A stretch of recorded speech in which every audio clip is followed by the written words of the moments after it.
उनकी जमानत पर सुनवाई नहीं हो रही, जमानत नहीं हो रही। लेकिन जिन लोगों ने जाके आग भड़काई, दंगे भड़काने का भाषण दिए, भड़काऊ भाषण दिए, वो लोग सत्ताधारी पार्टी से जुड़े, उन पे कोई मुकदमा भी दर्ज नहीं हुआ, पुलिस ने भी मना कर दिया दर्ज करने से। और जब कुछ लोग कोर्ट में गए तो कोर्ट ने भी मुकदमा दर्ज करने की डायरेक्शन से मना कर दिया और कह रहे हैं भैया जातिवाद नहीं है, ये जातिवाद नहीं तो क्या है? आप अगर कोर्ट में बैठ के भी जातिवाद खुलेआम कर रहे हो, मान लो। और उन्हें 81 में से अगर 78 स्वर्ण जाति के हैं, यानी आपको प्रधानमंत्री जी को काम उन 81 लोगों से लेना है और 81 में से 78 उस मानसिकता के लोग हैं जिस मानसिकता से आप पीड़ित हो और जिसको टिकट देकर अपने लोगों के लिए आप तरक्की का मार्ग बनाना चाहते हो। तो वो 78 तो पहले तो फाइलों को घुमाते रहेंगे, वो इस इंतजार में रहेंगे इनका 5 साल पूरा का हो तो आपको घुमा घुमा के आधे से ज्यादा टाइम नहीं कर देंगे। और मान लो किसी तरीके से बहुत ज्यादा दबाव देने पे वो पॉलिसी बना के भी लिया है, उन्होंने बनाने में 3 से 3.5 साल लगा दिए, उसके बाद उसको आप कैबिनेट में लाओगे, कैबिनेट में पास करोगे, कैबिनेट में पास करने के बाद कोई बिल लेके विधानसभा आओगे, विधानसभा में आप पास करोगे, फिर वो कंसेंट के लिए जो असेंट लेनी होती है उसके लिए राज्यपाल के पास जाएगा, 1.5 साल राज्यपाल लेके बैठ जाएगा, जैसा पश्चिम बंगाल में हो रहा है, जैसा तमिलनाडु में हो रहा है। डॉक्टर बाबा साहेब अम्बेडकर और समाज के सभी महापुरुषों के चरणों में कोटि कोटि नमन करते हुए आप समस्त साथियों को क्रांतिकारी जय भीम विनम्र नमन होता है। साथियों भी प्रोफेसर रतनलाल ने एक बात को बड़े अच्छे से समझाया, तो जो मुझे बोलना था उसका 75% पार्ट उन्होंने बोल दिया, उसको मैं रिपीट करने में टाइम नहीं लगाऊंगा। लेकिन एक सवाल जरूर करना चाहता हूं सबसे, जितने देश के अंदर अनुसूचित जाति जनजाति पिछड़े वर्ग के हक अधिकार के लिए आंदोलन हो रहे हैं पिछले कुछ सालों में, जो SC ST OBC की हकमारी हुई है, उस पर जितने आंदोलन हुए उन आंदोलनों में अनुसूचित जाति जनजाति पिछड़े वर्ग के वो लोग जो उनके नाम पर राजनीति करते हैं, जो उनके नाम पर सत्ता में MP MLA मंत्री बने हैं, मैं पूछना चाहता हूं आंदोलनों में वोट पर उनमें से कितने आए? आंदोलन तो करना पड़ेगा, आरक्षण छिनेगा, ये हम परसों से कह रहे थे कि प्लानिंग चल रही है, जैसा रतनलाल जी कह रहे थे हुक्मरान करने का सपना देखते रहे, पीछे से तुम्हारी जमीन खोल दी। तो सच्चाई से कब तक भागोगे? सरकारी स्कूल लगातार कमजोर किए जा रहे हैं। पिछले 15 से 20 सालों में 2.25 लाख से ज्यादा सरकारी स्कूल बंद हो गए।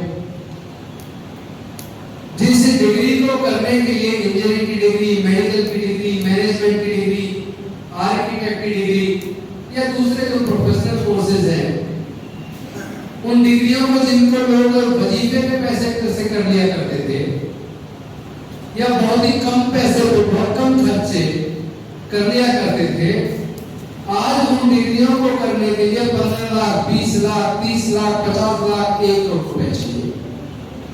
तो पहले तो इस मुद्दे पर लड़ने से पहले ये सोच लो कि वो 20 लाख से 1-1.5 करोड़ तक अपने बच्चे की डिग्री पर खर्च करने के लिए अनुसूचित जाति जनजाति पिछड़े वर्गों में कितने लोगों के पास इतना पैसा तो इस खर्चे को उठा लो। कौन सा डाटा सुप्रीम कोर्ट ने कलेक्ट किया? मैं कलेक्ट किया था। एक ट्वीट अभी पढ़ रहा था मैं मंडल जी का, पिछले 4 साल में EWS के 100 लोग IAS बने, उन 100 में से 74 IAS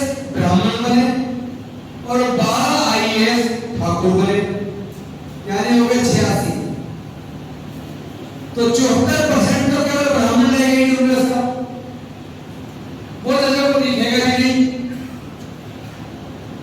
चूंकि एक्चुअल में मुद्दा हुई है, ये जो हुक्मरान बनने की जो बात हम करते रहे, भाई हुक्मरान बन जाओ। मैंने पिछले दिन भी कहा था मीटिंग में, मान लो मुख्यमंत्री बन गया, योजना किससे बनवाओगे? ब्यूरोक्रेट से बनवाओगे। देश के अंदर अगर प्रधानमंत्री आप बन गए और मान लो 81 IAS officer secretary government of India में और एक कैबिनेट सेक्रेटरी है मान लो, और उन 81 में से अगर 78 स्वर्ण जाति के हैं, यानी आपको प्रधानमंत्री जी को काम उन 81 लोगों से लेना है, और 81 में से 78 उस मानसिकता के लोग हैं जिस मानसिकता से आप पीड़ित हो और जिसको डिफीट देकर अपने लोगों के लिए आप तरक्की का मार्ग बनाना चाहते हो। तो वो 78 तो पहले तो फाइलों को घुमाते रहेंगे, वो इस इंतजार में रहेंगे इनका 5 साल पूरा का हो, तो आपको घुमा घुमा के आधे से ज्यादा टाइम नहीं कर देंगे। और मान लो किसी तरीके से बहुत ज्यादा दबाव देने पे वो पॉलिसी बना के भी लिया है, उन्होंने बनाने में 3 से 3.5 साल लगा दिए, उसके बाद उसको आप कैबिनेट में लाओगे, कैबिनेट में पास करोगे, कैबिनेट में पास करने के बाद कोई बिल लेके विधानसभा आओगे, विधानसभा में आप पास करोगे, फिर वो कंसेंट के लिए जो असेंट लेनी होती है उसके लिए राज्यपाल के पास जाएगा, 1.5 साल राज्यपाल लेके बैठ जाएगा, जैसा पश्चिमी बंगाल में हो रहा है, जैसा तमिलनाडु में हो रहा है, जहां या जैसा झारखंड में हो रहा है, जहां विपक्ष की सरकारें हैं, अगर सरकार ईमानदारी से कुछ चेंज करना चाहते हैं, कुछ बदलाव लाना चाहती है, वो कोई योजना बना भी लेती है, तो पहले तो बनाने में उसे 4 साल गवा देते हैं, और बनने के बाद फिर राज्यपाल उसको लेके बैठ जाता 1-1 साल में, और तब तक सरकार गई बल्ले हुक्मरान बोलिए आपका काम बताओ। सरकार मैं पूछना चाहता हूं, जो अपनी भी सरकार बनी जिसमें पिछड़ों की भी बनी, बहुत सारे राज्यों में पिछड़ों के मुख्यमंत्री आजकल, दलित भी बनेगा, क्या एक ने भी जाति जनगणना करवाई? एक ने भी क्या आर्थिक सर्वे कराया? जब माननीय सर्वोच्च न्यायालय ने रिजर्वेशन इन प्रमोशन वाले मुद्दे पर एम नागराज वाले जजमेंट में एक 3 लेयर टेस्ट लगा दिया कि प्रमोशन तो ठीक है, आपकी डिमांड ठीक है, उन्होंने कहा पहली चीज एडिक्वेट रिप्रेजेंटेशन होना चाहिए, मान लिया, लेकिन दूसरी चीज एफिशिएंसी डाउन नहीं होनी चाहिए, एफिशिएंसी मेंटेन होनी चाहिए, और तीसरी चीज आपके पास डाटा होना चाहिए, सर्वे होना चाहिए। अगर आपके पास डाटा है, सर्वे है कि किसी जाति के कितने लोगों को रिप्रेजेंटेशन मिला प्रमोशन में, तो आप रिजर्वेशन इन प्रमोशन कर लो। तो मैं पूछना चाहता हूं, जहां पिछड़े वर्ग के मुख्यमंत्री हैं या जहां दलित वर्ग के मुख्यमंत्री रहे हैं, क्या उन्होंने ऐसा कोई सर्वे करवा के ऐसा डाटा कलेक्ट किया कि किस किस जाति के कितने लोग किस किस तरह की नौकरी में हैं, कितने ग्रुप ए में, कितने ग्रुप बी में, कितने सी में, कितने डी में, कितने गवर्नमेंट ऑफ इंडिया में सेक्रेटरीज हैं, कितने स्टेट गवर्नमेंट में सेक्रेटरीज हैं? अभी आपको एक एग्जांपल देकर बताऊंगा। एक बार, पहली बार भारत के इतिहास में पहली बार एक हमारे आईएएस ऑफिसर थे माता प्रसाद, उनका नंबर आया कैबिनेट सेक्रेटरी बनने का, पहली बार भारत के इतिहास में। आपको जान के ताज्जुब होगा, उस वक्त की सरकार ने जो कैबिनेट सेक्रेटरी रिटायर हुआ था उसको एक्सटेंशन दे दी 6 महीने की, उधर उसके 6 महीने बढ़ा दिए, इधर 6 महीने में माता प्रसाद रिटायर कर गए। किस हद तक ये जातिवादी लोग षड्यंत्र करते हैं। और हमारे ही अपने एक वकील, हमारी वकीलों की टीम थी जिसको हम लोगों ने मिलकर बनाया था, SC ST एडवोकेट एसोसिएशन, तो हमारे साथियों ने कैट में केस डाला कि ये गलत एक्सटेंशन दिया 6 महीने का कैबिनेट सेक्रेटरी को। कैट ने उसमें स्टे कर दिया, केंद्र सरकार हाई कोर्ट चली गई और हाई कोर्ट ने उस स्टे को वैकेट कर दिया। वही कोर्ट के जज जब दलितों का, पिछड़ों का, आदिवासियों का मुद्दा आता है तो उनके चक्षु खुल जाते हैं, लेकिन जहां दलितों का, पिछड़ों का, आदिवासियों की हकमारी होती है वहीं वो जज सो जाते हैं।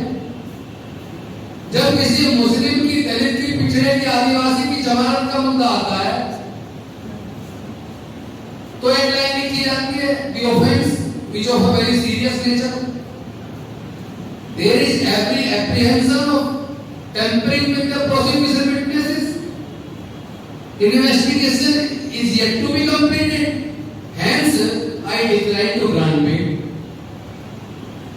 लेकिन जब मुद्दा किसी स्वर्ण जाति का आता है तो आपका क्या लिखते हैं, 3 line, investigation has almost completed, there is no apprehension of tampering with the prosecution witnesses, hence I grant bail, I incline to grant bail। यानी सोच का फर्क है, जिसको मना कर दो, जिसको देना दे दो, डिस्क्रेशन आपकी है। तो जब आप ही का जुडिशियल कैरेक्टर नहीं है, आप ही लोगों को देखो, आपने देखा होगा 2020 में मार्च के महीने में उत्तरी पूर्वी दिल्ली में दंगे हुए।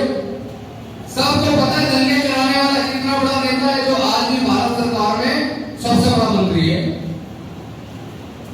दंगे करवाने के पीछे वो दंगे करवाए सत्ताधारी पार्टी के लोगों ने बाहर से बुला के, और उन दंगों में जो गिरफ्तार हुए लोगों में ज्यादातर आपको जानने का ताज्जुब होगा, दलित समाज के और मुस्लिम समाज के लोग हैं। और जो इंटेलेक्चुअल मुस्लिम समाज के हाईली एजुकेटेड जो अपने लोगों को जागरूक करने की बात कर रहे हैं, वो 4-4 साल से जमानत का इंतजार कर रहे हैं। उनकी जमानत पर सुनवाई नहीं हो रही, जमानत नहीं हो रही। लेकिन जिन लोगों ने जाके आग भड़काई, दंगे भड़काने का भाषण दिए, भड़काऊ भाषण दिए, वो लोग सत्ताधारी पार्टी से जुड़े, उन पे कोई मुकदमा भी दर्ज नहीं हुआ, पुलिस ने भी मना कर दिया दर्ज करने से। और जब कुछ लोग कोर्ट में गए तो कोर्ट ने भी मुकदमा दर्ज करने की डायरेक्शन से मना कर दिया और कह रहे हैं भैया जातिवाद नहीं है, ये जातिवाद नहीं तो क्या है? आप अगर कोर्ट में बैठ के भी जातिवाद खुलेआम कर रहे हो तो न्यायिक उम्मीद किससे करें? लेकिन दुख की बात यह है कि इस रिजर्वेशन का फायदा केवल वो लोग ले सकते हैं जो बहुत अच्छे से पढ़ रहे हैं, बहुत मेहनती हैं, बहुत ज्यादा इंटेलिजेंट है। क्योंकि विदिन SC ST OBC बहुत तगड़ा उनका कंपटीशन है। आप चाहे सिविल सर्विसेज का रिजल्ट उठा के देख लो, उसमें जो रिटर्न नंबर आते हैं वो देख लो, और इंटरव्यू का आते हैं वो देख लो। जिस जनरल कैटेगरी के रिटर्न में नंबर SC ST OBC से भी कम आते हैं, इंटरव्यू में उसको भी SC ST से 50-50 नंबर फालतू मिल जाते हैं। मेरिट तो इंटरव्यू 0 कर दिया आपने।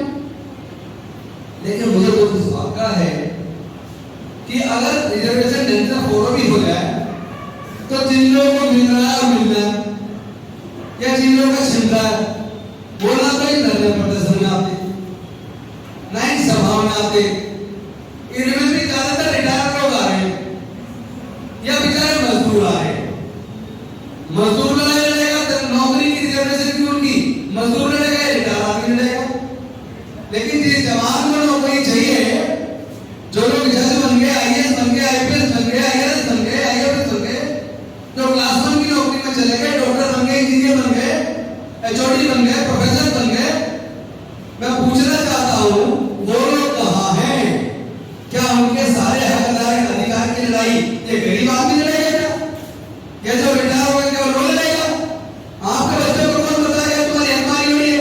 उन्हें तो शायद ये पता भी नहीं है कि ये जजमेंट आ गया और ये जजमेंट क्या है और इसमें आपका नुकसान क्या हो रहा है। कौन बताएगा उनको? माँ बाप मैंने ऐसे लोग देखे जो बड़ी बड़ी कुर्सी पे पहुंच गए रिजर्वेशन का लाभ लेके, लेकिन अपने उनके बच्चों को जब कॉलेज का नंबर आता है ना तब पता लगता है उसकी जाति क्या है।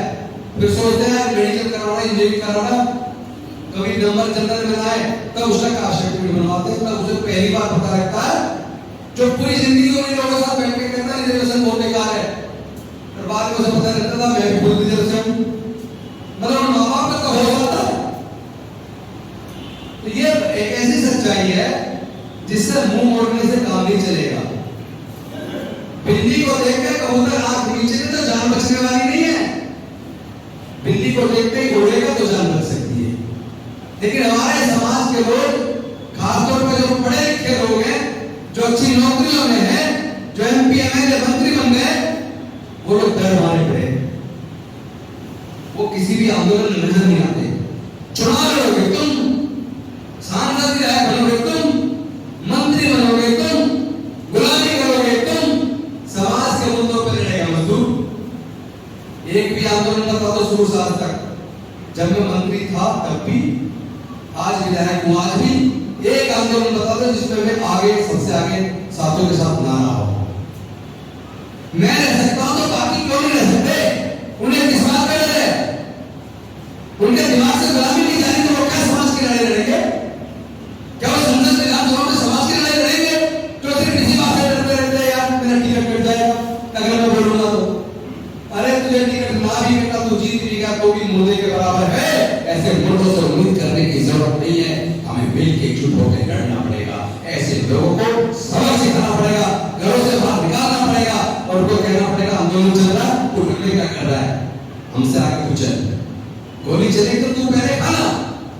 अरे जब इस रिजर्वेशन का लाभ सबसे पहले तू ले रहा है तो आंदोलन में पुलिस की लाठी खाने का, गोली खाने का काम मजदूर करेगा क्या? भाई लाठी तू ही खा, फल तू खा रहा है तो लाठी भी खा। लेकिन ये तब होगा जब हम लोग मिलके इस साजिश को पहले बेनकाब करेंगे। अपने लोगों को जगाने का काम तो कहीं नहीं करेंगे, लेकिन सबसे ज्यादा जरूरी है जो जजमेंट है, ये जजमेंट कॉन्स्टिट्यूशनल जजमेंट नहीं है, ये पॉलिटिकल जजमेंट है, ये राजनीतिक जजमेंट है, ये आपको पूरी तरह खत्म करने की जजमेंट है। वो लोग अच्छे तरीके से जानते हैं कि अभी तो जो जितना परसेंट रिजर्वेशन हमारा है अभी तो कोई नहीं दिया जा रहा, और जहां काबिल आदमी हमारे कहते हैं नो फाउंड सुटेबल, बैकलॉग भरा नहीं जा रहा, तो पहले उसे तो भरा लो, उसके बाद सब कैटेगराइजेशन सब क्लासिफिकेशन की बात कर लेना। लेकिन ये ईडब्ल्यूएस में भी क्लासिफिकेशन कर लो, क्या सारी तुम्हारा सबको सारे हमारी जवाब चलते हैं, हमारे सीने पे चलते हैं, लेकिन हमारा सीना फौलाद का सीना है। हम लोग तो मजदूर तबके से निकल के आए, हजारों साल की गुलामी सही है, आप हमारा कुछ बिगाड़ नहीं पाओगे, जो तुम कर रहे हो वो तुम्हें करना पड़ेगा। कोई बड़ी से बड़ी कुर्सी, बड़ी से बड़ी सत्ता तुम्हें बचा नहीं पाएगी। केंद्र की सरकार को ललकार करो आप सबके सामने, कैमरे के सामने, केंद्र सरकार के अंदर ताकत है तो जाति जनगणना आपकी सर्वे कर दिखा दे, और वो ये भी सर्वे करके दिखा दे किस किस जाति को कितना कितना रिप्रेजेंटेशन मिला है, किस किस तरह की नौकरी में, और ये भी सर्वे करके दिखा दे देश के प्राकृतिक संसाधन, जल जंगल जमीन, कोई अपनी माँ के पेट से लेकर पैदा होगा उसके अंदर हिस्सेदारी भागीदारी दलित पिछड़े आदिवासी की कितनी है और 10-12% की कितनी है।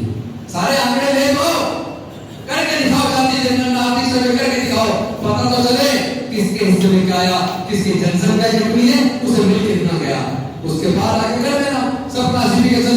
हम भी तैयार है, हम भी चाहते हैं कि कोई पीछे ना रहे, सब साथ मिलकर आगे बढ़े। लेकिन ऐसे केवल ये इस तरह के जजमेंट करवा के, मैं कहूँगा करवा के, क्योंकि ये जुडिशियस जजमेंट मुझे नजर नहीं आ रहा, इसमें एप्लीकेशन ऑफ माइंड मुझे नजर नहीं आ रहा, without application of mind on the basis of faith, जैसा डॉक्टर रतनलाल जी के तो आस्था के ऊपर है, जैसा बाबरी मस्जिद वाला मैटर वो आस्था के ऊपर एविडेंस के ऊपर था नहीं, तो सुप्रीम कोर्ट के जज जब आस्था के आधार पर जजमेंट करेंगे, जैसा मैं अभी पीछे कह रहा था बाहर, एक ऐसा केस मैंने देखा जिसमें दलित महिला का बलात्कार हुआ और हाई कोर्ट के जज ने उस केस में अपराधी को यह कहकर आरोप कर दिया, बरी कर दिया कि कोई अपर कास्ट स्वर्ण जाति का आदमी अछूत के साथ, दलित के साथ रेप कर ही नहीं सकता, ये झूठा आरोप है। शर्मा नीचे से जजों को जो शर्मा की है वो जज का किसने बना दिया सर? वो जज, दादा जज, बाप जज, बेटा जज, ये क्लासिफिकेशन यहाँ नहीं कर दो कि एक परिवार से एक आएगा तो दोबारा दूसरा नहीं आएगा। वहां 250-300 परिवार ही आएंगे और सुप्रीम कोर्ट के जज बनते जा रहे हैं। ये तो तरह की नीति चलने वाली नहीं है। ज्यादा से ज्यादा कंटेम्प्ट ऑफ कोर्ट करके जेल में डाल सकते हो। हम ये जेल में नहीं मिलते। हम अपने दलित पिछड़ा आदिवासी के हक अधिकार की लड़ाई लड़ेंगे, इसलिए जो भी हमारी दिल्ली पर देंगे लड़ने वाले लोग नहीं है। कंटेम्प्ट ऑफ कोर्ट लोग 6 महीने 1 साल 2 साल तुम 6 साल जेल में रखो। आप हमें जेल में रख सकते हो, हमें गोली संभाल सकते हो, हमारे विचार को नहीं मान सकते। हमारा विचार जिंदा भी रहेगा, आगे भी बढ़ेगा। आज नहीं तो कल ऐसे जातिवादी लोगों को सबक सिखाया जाएगा। दिमाग से हम भी बुद्धि से रहेंगे। तुम बुद्धि से तक जीत गए हो, अब हम भी बुद्धि से रहेंगे। हम किसी भी सूरत में पहले पिछड़ा आदिवासियों की ये बंटवारा स्वीकार नहीं कर सकते। हमें एकजुट होकर रहना, किसी बहकावे में नहीं आना और इनका पर्दाफाश करना है। क्योंकि कुछ लोग हमारे खुश हो रहे ना, बहुत अच्छा जजमेंट है और हमें कुछ मिल जाएगा। कहां से मिलेगा? कौन देगा? क्या करना होगा? सर्वे है क्या? डाटा है क्या? किसी की जनसंख्या है?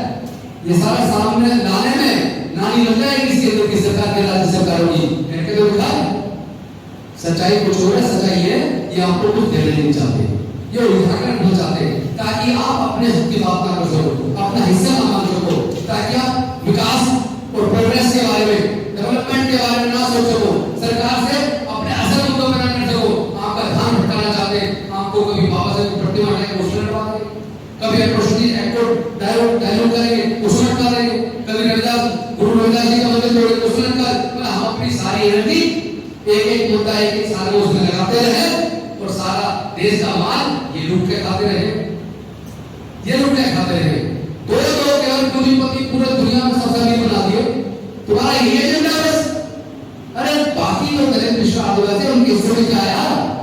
तो देश को तरक्की कम करेंगे, जो देश से सब लोग तरक्की करेंगे, 2 आदमी तरक्की कर लें, 1% लोग तरक्की कर लें, 58% इनको बेकार हो जाए, तो देश तो गलत में जा रहा है।